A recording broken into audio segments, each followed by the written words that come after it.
Zambri, you obviously came here because you're looking for some premium anime consultation, right? This is my own opinion of the top 15 anime that I've watched so far. It was going to be top 10, then it grew to like 13, and then I was like, oh, I got to include these two as well. So now it's a top 15. So sit back, relax, and yeah, good luck. Oh, one last thing. I'd like to preface this. If you're a Naruto enjoyer, this isn't for you. You can leave now. It's a bit mean. Yes, my lord. Alright. Off we go then.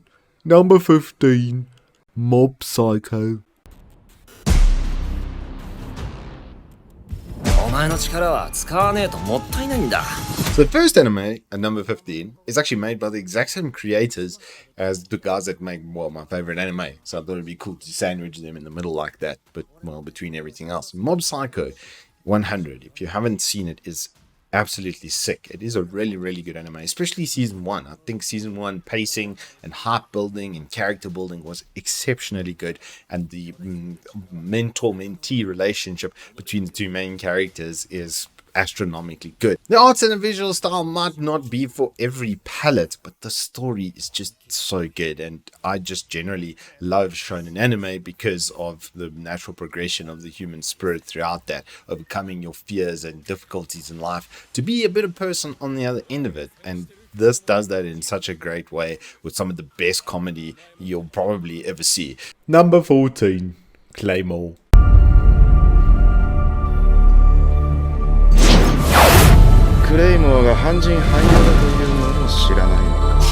Onwards to number 14 on the list, in Claymore, the most gruesome out of the lot, pretty much, out of all the anime suggestions I'll make to you.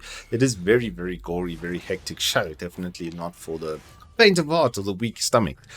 The basic premise is the world has been overrun by demons, Yoma, and now the Claymores are a human-demon hybrid that the humans have created in order to fight against them. They did used to use males for this practice, except it didn't always end very well, and they generally turned into ultra super mega demons that then still had the sentience of a human, which doesn't go well because they can plot and scheme and plan. And there's 4 kings basically that were ex-Claymore. Now the Claymore society itself is completely female, and the really interesting thing about this is actually like the political situation, more so even than Claire's story, about the stigmatism that the Claymores and stuff receive, even though they are the ones that do the dirty job and end up having to put their bodies on the line in more ways than one to protect humanity. The story follows Claire, as pictured here, who starts life off as a normal human and is adopted by Teresa of the Faint Smile, who's pretty much the most powerful in the history of the Order. And she goes on a very, very interesting journey, and unfortunately it's cut short by tragedy, which leads Claire into a much deeper relationship with the Claymore than she ever intended to have. Number 13. Demon Slayer.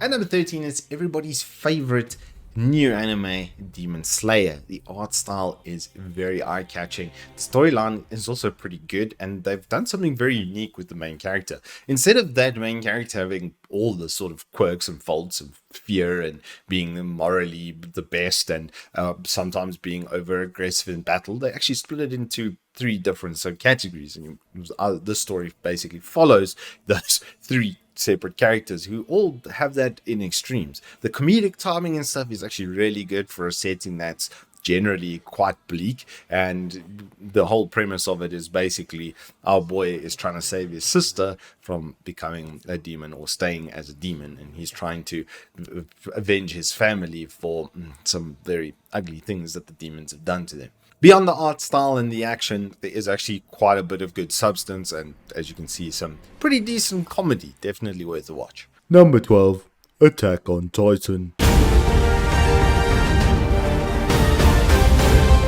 At number 12, it's time to cause some controversy with Shingeki no Kyojin. Yes, it is not actually in my top 10 because honestly, the pacing is some of the most random you'll ever experience. You will literally go through season 2 wondering if any of it had a point, only to hit part 2 of season 3 and go, oh my Gideon, this is one of the best plot twists in anime, maybe ever. It really is that good. The premise and everything of Attack on Titan, I think, is well known to a lot of us. If you don't know, basically humanity has been stuck behind some walls and is constantly under attack from unknown titans that just seem to be streaming at them endlessly. And it's once they break free of these chains that they find out the truth of their reality and a whole nother subplot emerges. It's at that point that you will understand why this is probably, it generally is going to be in the top 10 anime for most people. For me, just that pacing, and especially like honestly the main character, if he just wasn't involved for a lot of what happened in the early stages, it probably would have actually gone better. Number 11, Soul Eater.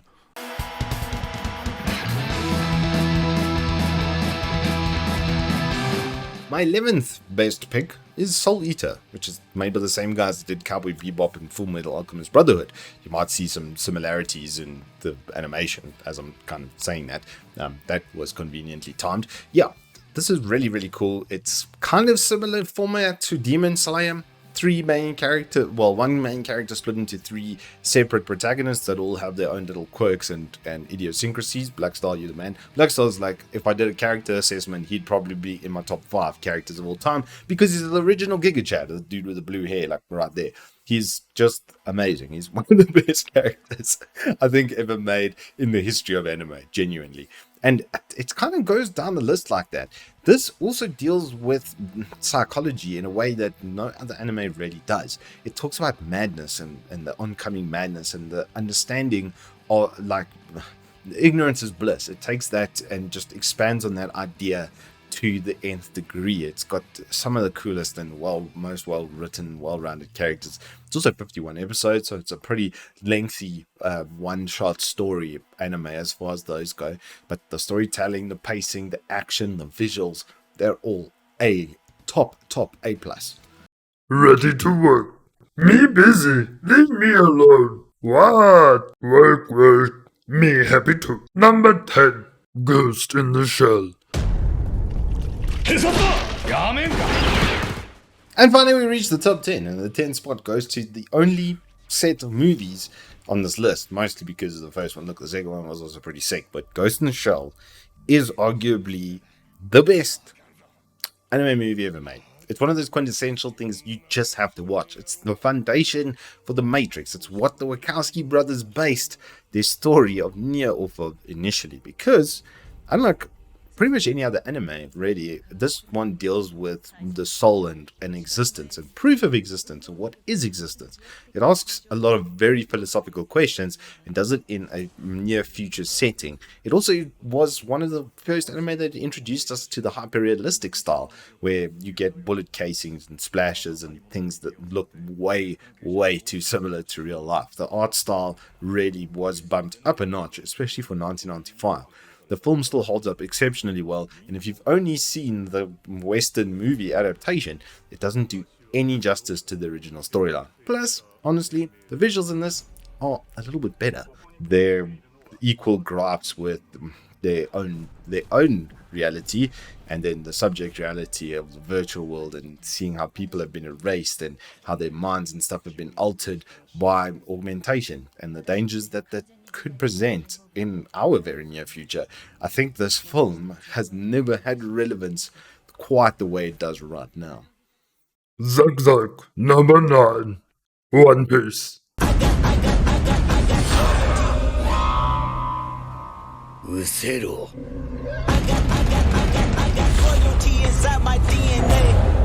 Moving further into the top 10 at number 9, it's One Piece. The only long-time series anime that's anywhere near my top 10 is One Piece. And I started on Bleach and Naruto back in the day. And now, having basically watched every single episode of One Piece, I didn't filler guide it almost at all. I did skip through some of the fillers, but I pretty much watched every single episode, or 1,000 odd that we are on now, and it really is probably, they are the king of world building. I would say that's probably the one thing that nobody else will be able to take away from One Piece. That and the variety of characters. Because of the variety of the environment, the characters are equally broad. Luffy also has like one of the best ethoses for any main protagonist. He wants true freedom for all peoples, freedom from pain and suffering included. Makes him a really, really cool and easy guy to watch. And my favorite boy in the series, Zoro, is once again of the Giga Chad variety. It is an exceptionally long series, but I can guarantee you it'll probably be one of the most rewarding. Just ask your boy Not a Hero. Number 8. Cowboy Bebop. Hi, amigos. You ready for some bounty info? I'll take it. At number 8 is one of the epic classics that I mentioned earlier. It's Cowboy Bebop. Join the Bebop with Spike Spiegel in the original series, not the stuff on Netflix, which I actually was enjoying because I got a lot of the tone and stuff of it correct. It's something that's so important about Cowboy Bebop is its space cowboy western ethos, and it really plays into that blues and jazz environment very, very strongly. And this is a tradition throughout the series. Spike Spiegel is also like one of the original Giga Chads. He's an absolute madman, ex-hitman that's now turned himself, well, possibly legal, as he was trying to escape his past and hide it from some of his other compatriots at the same time. It doesn't go very well for Spike. It is a bit of a bittersweet story, but it's got some of the best episodic style amongst anime pretty much ever. And using that episodic style, it does seem to sort of flow oddly until you hit the big payoff at the end, and suddenly all those little threads of story come together quite nicely. The movie is also fantastic, and Spike is always a joy to watch. His cool, calm, and Han Solo-ish character just comes across really nicely. That and the fact that he's an absolute beast as a martial arts expert and actually quite a softie at heart. He often gets himself into troubles for other people's benefit. Number 7. One Punch Man.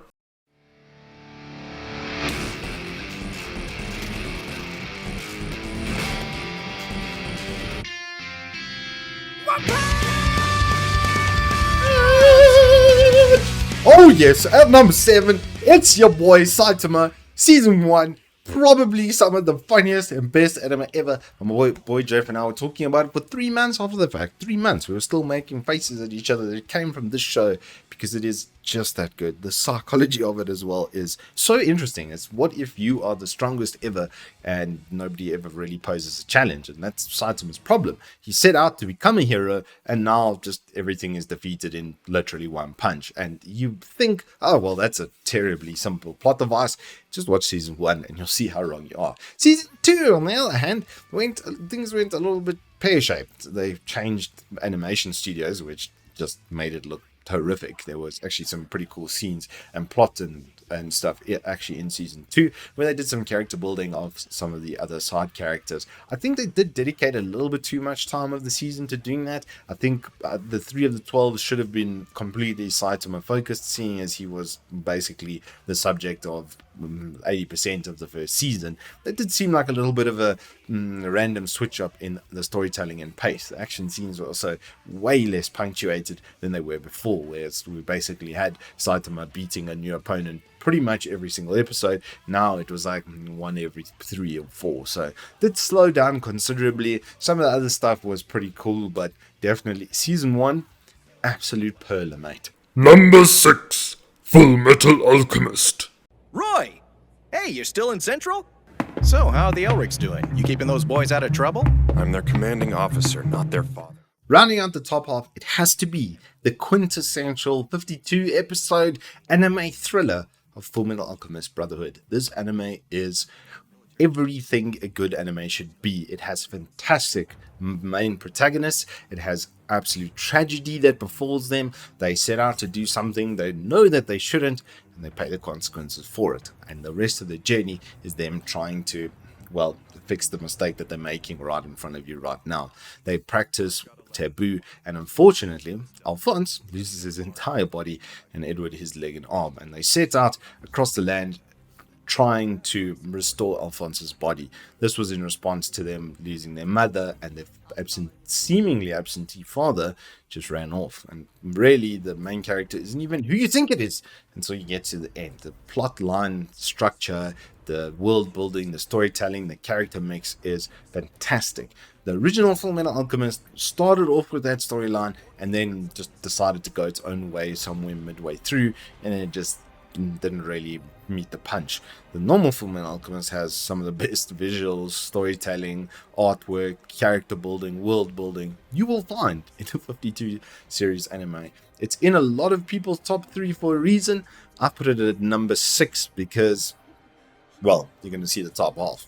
Number 5. Wait, it's my turn. I was supposed to go now. No, be busy. Leave me alone. No, we got to... Hey, you don't get off my lawn. Okay. Wait. Maybe we work together for just one time. Okay, but if you try any funny business, don't worry. I'm fine. Number 5. Vinland Saga. At number 5, it's probably the most underrated one on this list in Vinland Saga. This is basically Lord of the Rings anime edition. It follows the story, well, somewhat too telling, of the 12th century Danish invasion of the British Isles. And it follows the story of one of the sons, or really, it doesn't actually. This is one of those shows, again, where it's kind of got like so many main characters and plot lines. That's why I put it in that basket.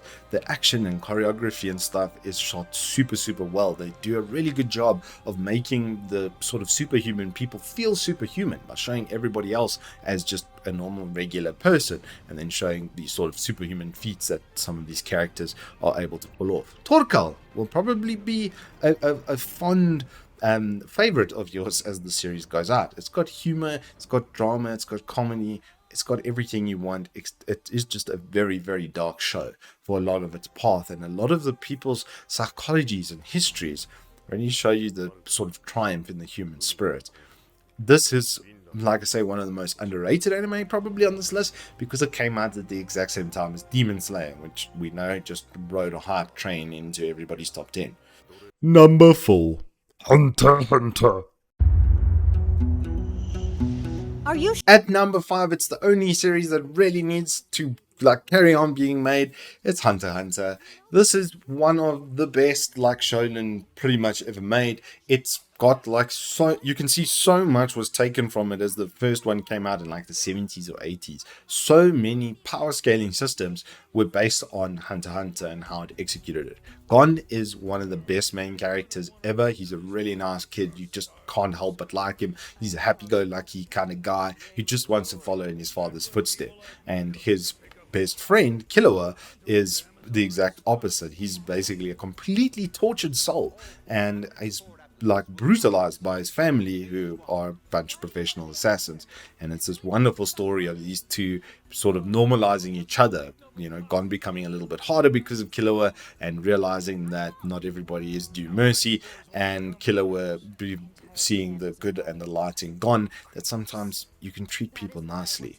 And it does all of that in some of the best action scenes you will ever see. I mean, just thinking about it, I'm getting goosebumps from some of the fight scenes. I can't even words anymore because of how damn good they really are. It's 150 episodes, but they are worth every single penny. There's basically no filler. Pacing is fantastic. The psychology, the fight IQ, and everything that goes on inside these fights and stuff is just, it's sick. You can see how much it influenced the rest of anime.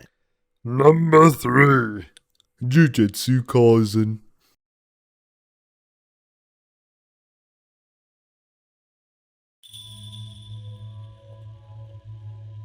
Oh, Billy, it's the big one. This thing shot out of nowhere into my top 3. I wrote down all my favorite anime, and I just started moving them around in position and being like, yeah, okay, I like that one more than this one. And this thing just kept climbing. And I was actually scared that it was going to kind of devalue the rest of my list. But Jujutsu Kaisen is, oh, it's so good. It's so good. Okay, so the basic premise of this is that curses exist in the world and that they have power, right? And battling these things, you have to see some very horrible things. So all of the curse users that battle the curses, the normal humans that you see battling curses and stuff, are all kind of nuts because of it, and they all have madness in different facets in different ways. It's got incredible battle scenes, some of the best fighting scenes and choreographed stuff you'll ever see. It's got one of the best OP characters in Gojo Satoru, who is so massively OP he would obliterate everybody around him, but he's got to have this control in not doing that. The main characters are fantastic. Once again, it's a trio where they're kind of split, but not really. They're all facing their own difficulties, whether it be their family and the expectation put on them, or complete obscurity and nobody knows even who they are. Or, in our main character's case, he is the vessel for Suna's fingers, which is like the basis for all curse power, which makes him quite interesting and a very big point of contention. And Gojo sees the value in that and is trying to protect him, whereas the rest of the society just sees him as a nuke danger that's basically on a clock. It's currently only done its first season, I think 24 episodes in total, if I'm not mistaken, but the characters and stuff in this and the action and some of the humor is some of the best you will ever see. It's a very bittersweet show as well. It has got quite a lot of tragedy, so bring a box of tissues with you. And finally, the runner-up, number 2, Code Geass.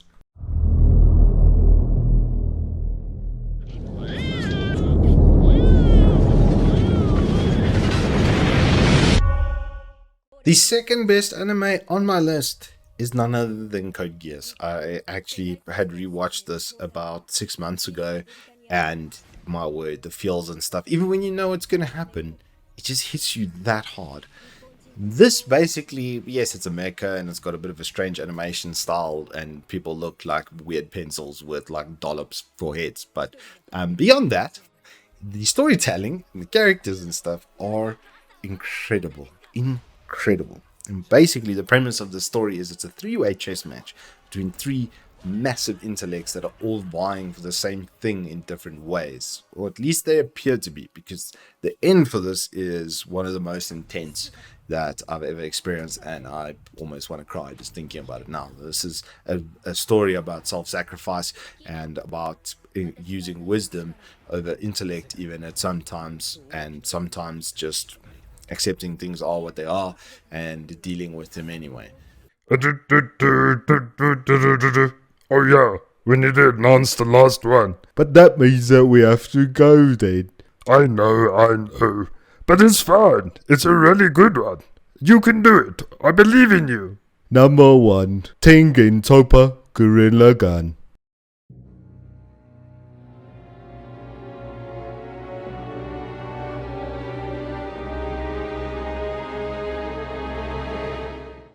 And finally, in the number 1 spot, it is Tengen Toppa Gurren Lagann.